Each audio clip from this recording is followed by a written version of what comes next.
Om Namo Bhagavate Vasudevaya. Om Namo Bhagavate Vasudevaya. Om Namo Bhagavate Vasudevaya. Welcome all to today's live reading from Damodara by Bhakti Purusottama Swami. It's all about the Kartik Vrata, and this book is in three parts, three sections rather.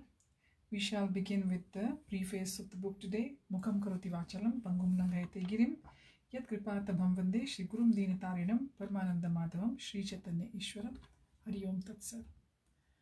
And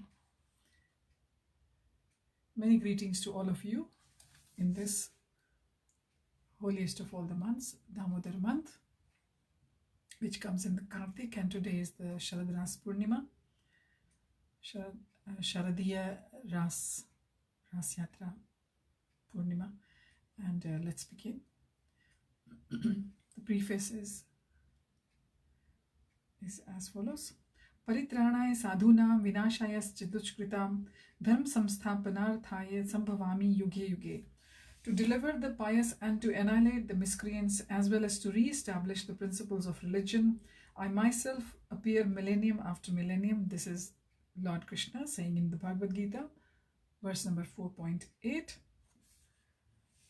That is from the chapter 4, 8th verse of the chapter 4. From the above statement of Lord Sri Krishna in the Bhagavad Gita, it is understood that the Lord incarnates in each yoga for protecting his devotees, annihilating the demons, and re-establishing the dharma. But our Vaishnava Acharyas have stated that there is a higher purpose for the advent of the Lord in this material world. According to them, the three reasons given above are secondary reasons. As the Lord himself states, Mad Bhaktanam Vinodartham Karomi Vividha Kriyaha. I perform different pastimes in this world to give pleasure to my devotees. This is from the Padma Puran. Tatha Paramahamsanam Muninam Amalatmanam Bhakti Yoga Vidhanartham Katham Pashyema Hi Striyaha. This is from the Srimad Bhagavatam, first canto, verse 20, chapter 8. You yourself descend to propagate the transcendental science of devotional service unto the hearts of the advanced transcendentalists and mental speculators who are purified by being able to discriminate between matter and spirit. How then can we women know you perfectly? As stated in Srimad Bhagavatam 10th canto, chapter 33, verse 36, Anugrahya bhaktanam manusham deham asthitah bhajate tadrishihi krida yaha shrutva tat paro bhavet. Lord Krishna descends apparently as a human being, and he exhibits his transcendental pastimes in Vrindavan so that the conditioned soul may be attracted to hearing his transcendental activities. From the above references, it is understood that the purpose of the Lord's advent is to attract people by his transcendental pastimes. It is true that people will naturally be attracted to the Lord when they hear of his wonderful pastimes, but they may need the key of understanding given by the Acharyas to unlock this great treasure. In general, the world and its religions believe that God has no form. Even in Hinduism, this concept of a formless God is very strong. If you say God has no form, then it is easily accepted because formlessness is seen as something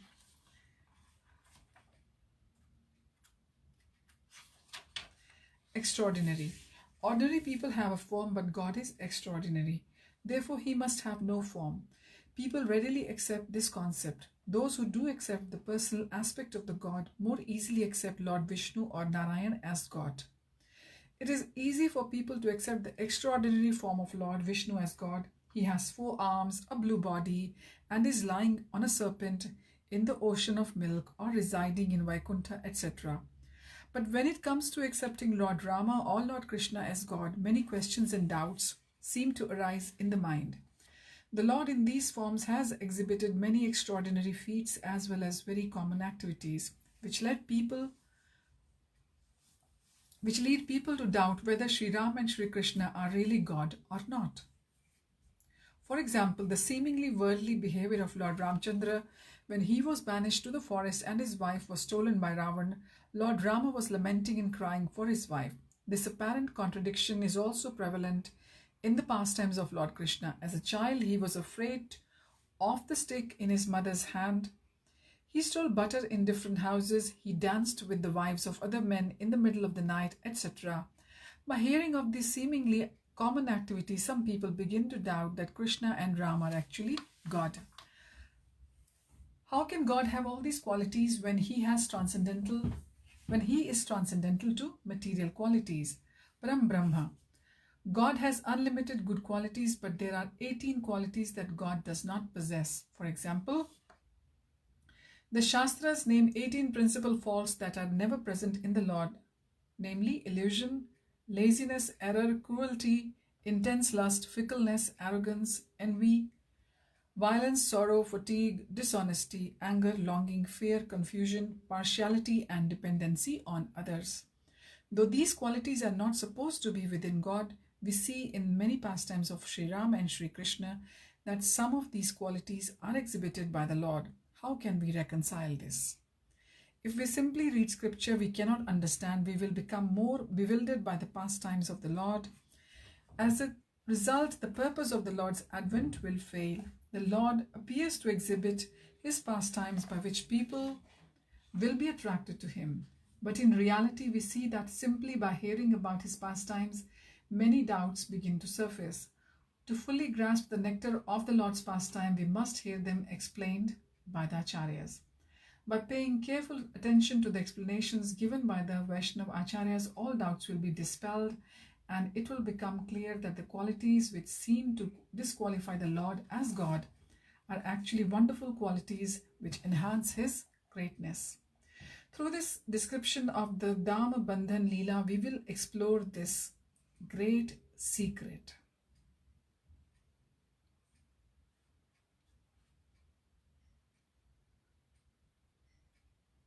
Srila Shukadeva Goswami has described these special pastimes of Dambandhan in Srimad Bhagavatam in great ecstasy. Moreover, our Vaishnava Acharyas have given insightful commentaries on this topic which provide great clarity and sweetness. The Dambandhan pastime chapter of this book includes the commentaries of Srila Vishwanath Chakravarti Thakur and Srila Jiva Goswami. Srila Jiva Goswami has also very wonderfully described this pastime of binding Krishna in his book Gopala Champu. I have added some of that description as it has been translated by His Holiness Bhanu Swami. While I was about to finish compiling this chapter, I came across a lecture given by His Holiness Radha Govind Swami Maharaj, which has been published in a small book. Upon reading that book, I discovered further interesting descriptions and could not help but to include them. Thus, this book is a combination of various nectarian commentaries of some of our great acharyas. While describing the sweet Dambandhan pastime of Lord Sri Krishna, Srila Shukadev Goswami has all very eloquently described the greatness of the love of Mother Yashoda. I have placed this description in a separate article as it touches on deeper philosophical points. During these pastimes of Dambandhan, Sri Krishna exhibits numerous qualities that are not meant to be manifest in the Lord.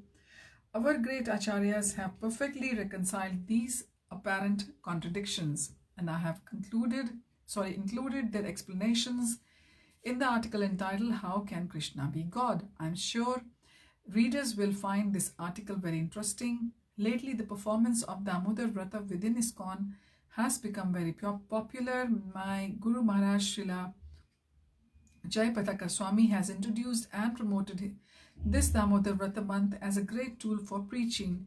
Our temple and congregation devotees are taking full advantage of this auspicious period for practicing Krishna consciousness with more dedication and also for increasing their preaching to newcomers.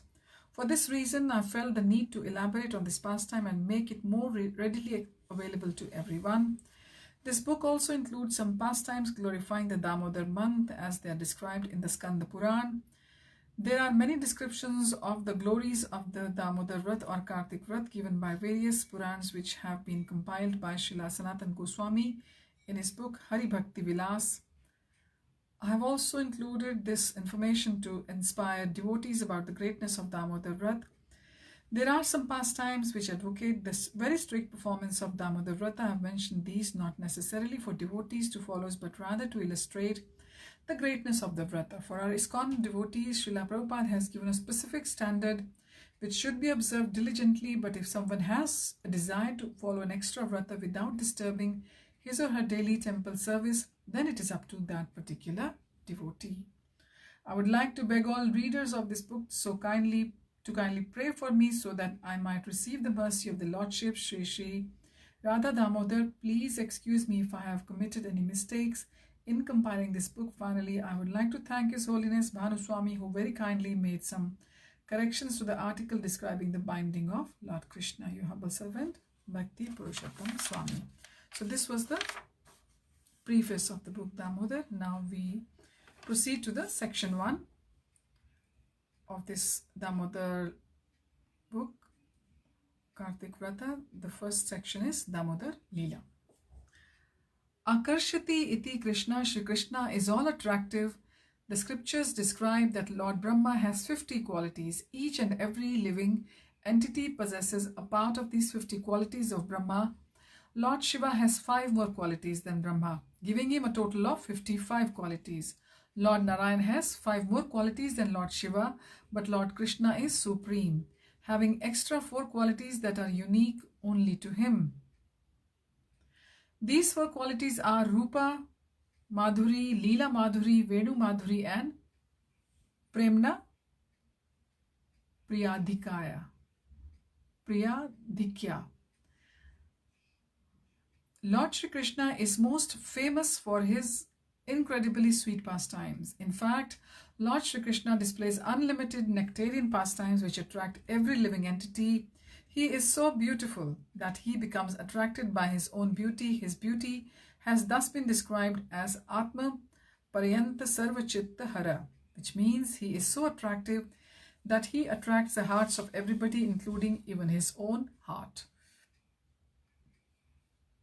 Among the unlimited pastimes of Lord Shri Krishna, his Dham Bandhan pastime is very unique. Srila Shukadev Goswami has described this pastime in Srimad Bhagavatam in great ecstasy, and many Gaudiyas Vaishnava Acharyas have given a variety of beautiful purports on this description. The following article has been prepared on this Dham Bandhan pastimes based on the description in Srimad Bhagavatam, the commentary of Srila Vishwanath Chakravarti Thakur, the commentary of Srila Jiva Goswami, and from the description of Gopala Champu. In Srimad Bhagavatam, Srila Shukadev Goswami begins his description of the pastime of binding Krishna by Mother Yashoda by using the first word Ekda. Ekda Griha Dasishu Yashoda Nand Gehini. In Sanskrit, Da means time. It is used in words like Sarvada, Ekada, Yada, Kada. Ekada means at one time. Yada means at some time. Kada means at which time. And Sarvada means at all times. As mentioned, Ekada means at one time or once upon a time. But when is this once upon a time? So I'll repeat, as mentioned, Ekada means at one time, at once upon a time. But when is this once upon a time? This pastime of Lord Krishna took place when he was in Gokul Mahavan. We know that Lord Shri Krishna appeared in Gokul Mahavan as the son of Mother Yashoda in the house of Nanda Maharaj. According to Srila Vishwanath Chakravarti, Shri Krishna remained there in Gokul for 3 years and 4 months.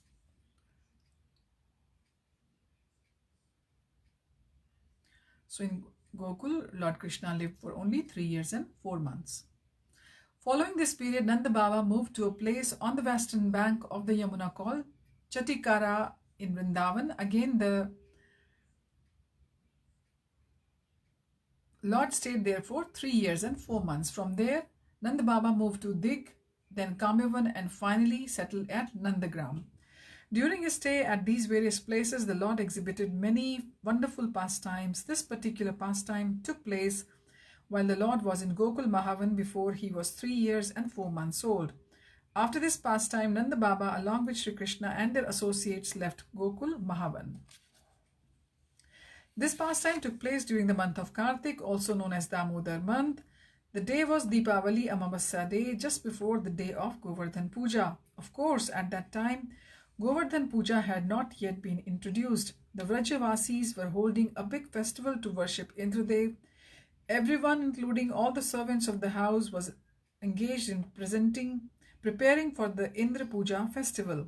All the gopis were preparing for the huge amount of butter needed for the festival. On this day in the early morning, the joyful Mother Yashoda saw that Krishna was sleeping with closed eyes, which were as beautiful as blue lotuses. Caressing them gently with a hand as he lay on his bed, she let him sleep. Slowly leaving his bedside, she left the room, quickly tying up a cloth to engage in the morning household chores, which started with churning yogurt. On that day, Rohini mounted a chariot with Balram and went to the house of Upananda, having received a special invitation. Mother Yashoda engaged herself in churning buttermilk for her darling Krishna. Her love for Krishna was so great that she could not bear the thought of her maidservant making butter for her dearest son. This was a service that only she could perform. Out of her deep affection for Krishna, she was also thinking, my son is always stealing butter from the houses of the other gopis. Therefore, I must make such tasty butter that after eating the butter at home, he will surely stop his stealing. If the taste of my butter is supreme, then the butter at the other houses will seem bland and tasteless. The third reason that Mother Yashoda had for wanting making the butter herself was that she could offer it to Lord Narayan for the well-being of her beloved child. Mother Yashoda is Ashray, or the shelter of Prema, and Sri Krishna is Vishay, or the object of Prem. Mother Yashoda is the epitome of the parental loving relationship. Her name is Yashoda because she gave Yasha, that is fame, to Krishna. What fame? Krishna is famous for being controlled by his devotees. This he proved to everyone by allowing his mother to bind him with a rope around his belly. Da means giver, Yasha means fame. Mother Yashoda was the giver of Yasha or fame to Krishna, therefore her name is Yashoda. In her unique love for Krishna, she displayed the most wonderful parental loving mellows. Mother Yashoda was expert in making butter. She began churning butter with great attention from very early in the morning, while Krishna was still fast asleep inside the room. Mother Yashoda understood perfectly that she must churn the butter in the early morning because once Krishna was awake, he would certainly disturb the process. Mother Yashoda was therefore churning butter in the courtyard while Sri Krishna was sleeping, and thus she was not able to see Krishna. She was not able to see the beautiful face of Krishna and was feeling great separation from her dear son. In order to mitigate that feeling of separation, Mother Yashoda was meditating on the various pastimes of Krishna and reciting sweet songs describing the pastimes which he had already exhibited. These songs had been composed by herself and other ladies of Gokul.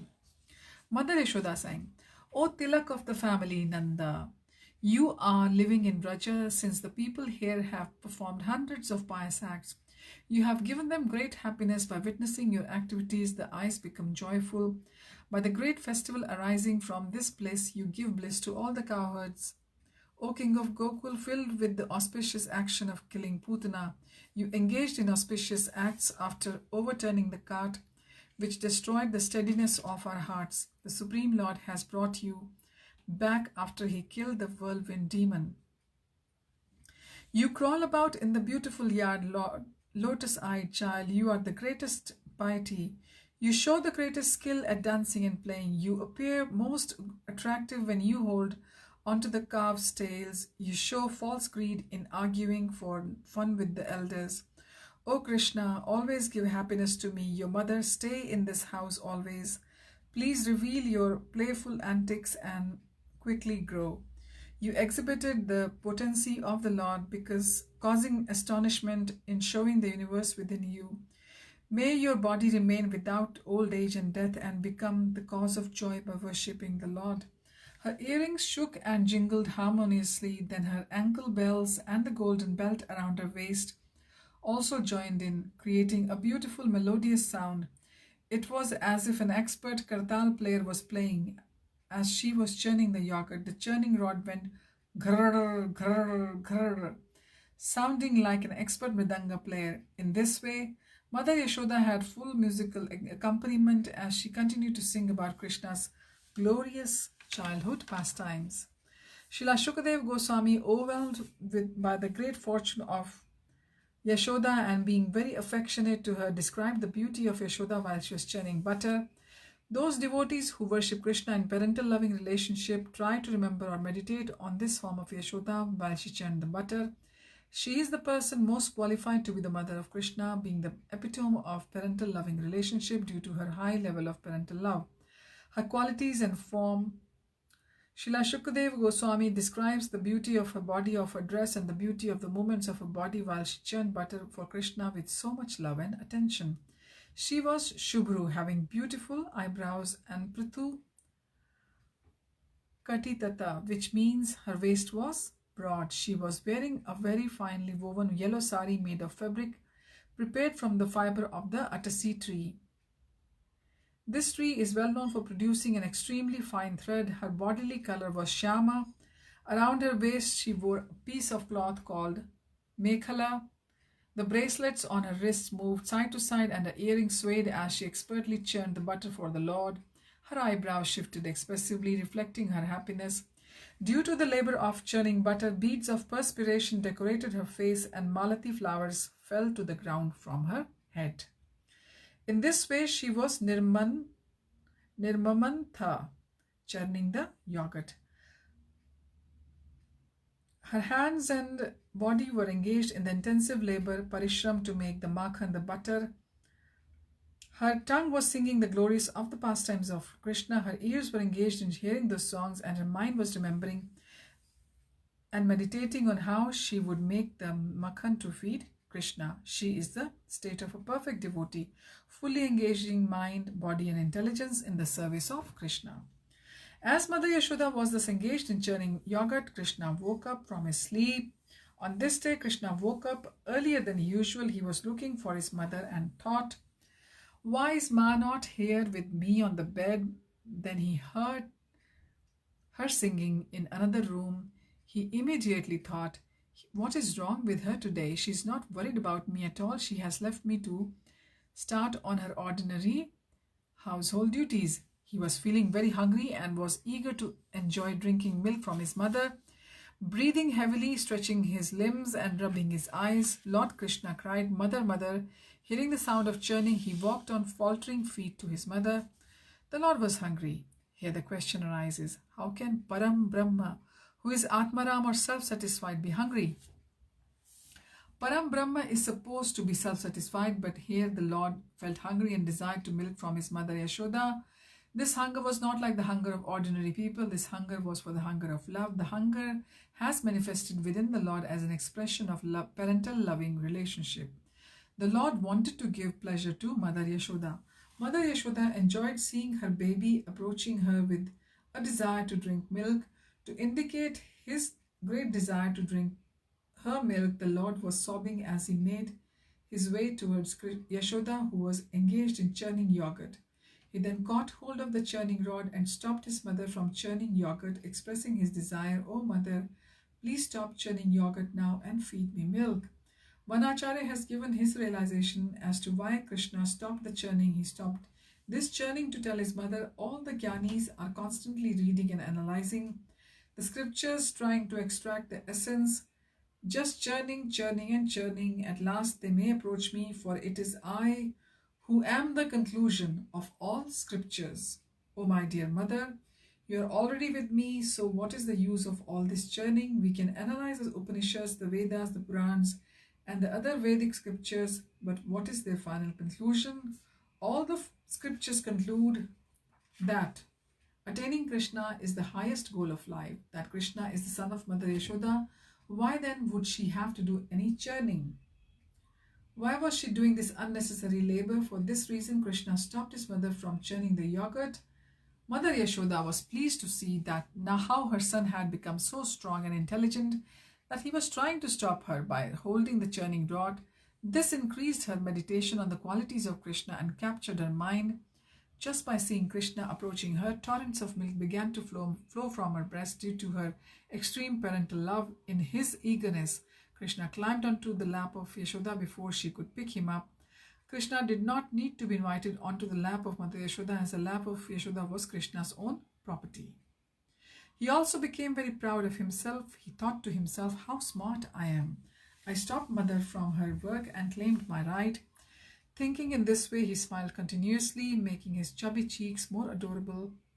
After climbing onto his mother's lap, Krishna began drinking the milk from her breast, which poured forth in excess due to her deep affection. Indeed, there was no need for Krishna to suck the breast of Mother Yashoda. As the milk was flowed so freely, Krishna was certainly fortunate, as he could not consume the volume of milk produced by the love of his mother. When the milk flowed from Yashoda like monsoon rains, Krishna was like Chatak bird drinking those showers. Milk was overflowing from his mouth onto his cheeks. Mother Yashoda happily fed her dear son in this way while absorbed in meditation on the beautiful blue face of the Lord, decorated with attractive white rivulets of milk. As Krishna drank mother's breast milk, a transcendental competition began. Krishna's belly would not become satisfied and Mother Yashoda's milk would not stop flowing due to her intense affection. The milk was endeavoring to completely satisfy Krishna, but Krishna can never be satiated with any amount of prema. So the milk continued to flow and Krishna continued to drink. In this way, she continued feeding him for a long while again becoming fully engrossed and losing all sense of time. The stove for heating the milk was not far from Mother Yashoda, and she suddenly realized that the milk was boiling over and falling into the fire. In her desire to prevent the fire from consuming the pot of precious milk, Mother Yashoda placed Krishna on the ground and quickly ran to the stove. She wasn't able to carry Krishna as she had to move extremely fast in fear, dropping her darling son, who had not finished drinking her milk and was certainly not yet satisfied. One may question, how can Mother Yashoda leave Krishna like this, depriving him of her milk? Yashoda is the epitome of Vatsalya Ras. Her love for Krishna knows no limits. She is the spotless example of love for her child. However, she still left him just to save a little milk. Was there a lack of milk in her house? Nanda Maharaj has 900,000 cows. They must have given so much milk just to save a little milk on the stove. How could Mother Yashoda leave her most darling son on the ground, causing him so much distress? She left Krishna to save the milk because the milk was so very special and meant for the service of Krishna. Yashoda loved Krishna so much that she would select special cows from the herds and take care of them personally, feeding them the best grasses to produce the sweetest milk. Yashoda would personally milk those cows and carefully boil the milk to feed Krishna. Her worry was that if this milk was spoiled, then what would her beloved Krishna drink? Having this higher principle of serving Krishna in mind, Mother Yashoda made the difficult decision to leave him on the ground even before he had finished relishing her milk. In this regard, Gopala Champu describes his parents' thought, "This is my son," and from the birth had possessiveness. With complete disregard for their own bodies and house, Brahma had said in the following concerning all the people of Vraja, what to speak of Lord Krishna's parents. So what is left for you to give these devotees of Vrindavan, whose homes, wealth, friends, dear relations, bodies, children, and very lives and hearts are all dedicated only to you? Since the milk and yogurt were for Krishna, they were even more attractive than Krishna. This is the special nature of her love. So we'll continue reading this beautiful book from tomorrow. Thank you for joining in this special reading of Damodara Kartik Vrata by His Holiness Bhakti Purusottama Swami. So wish you all a very blissful Damodar month, and please do your Kartik Vrata. It will be more described as we go on reading this book. Offer lamps, do some reading, actually try to do some extra reading if you can from Canto 10, from Damodar book by Bhakti Purusottama Maharaj, or Damodar Janani by Shivaram Swami, and there are so many. You can read chapter 12, and please try to chant as intentively as you can and give the Deepdan, engage others in the Deepdan as well. So thank you for joining. Hariyam Tat Sat. Hare Krishna. Damodar, Yashoda Damodar ki Jai.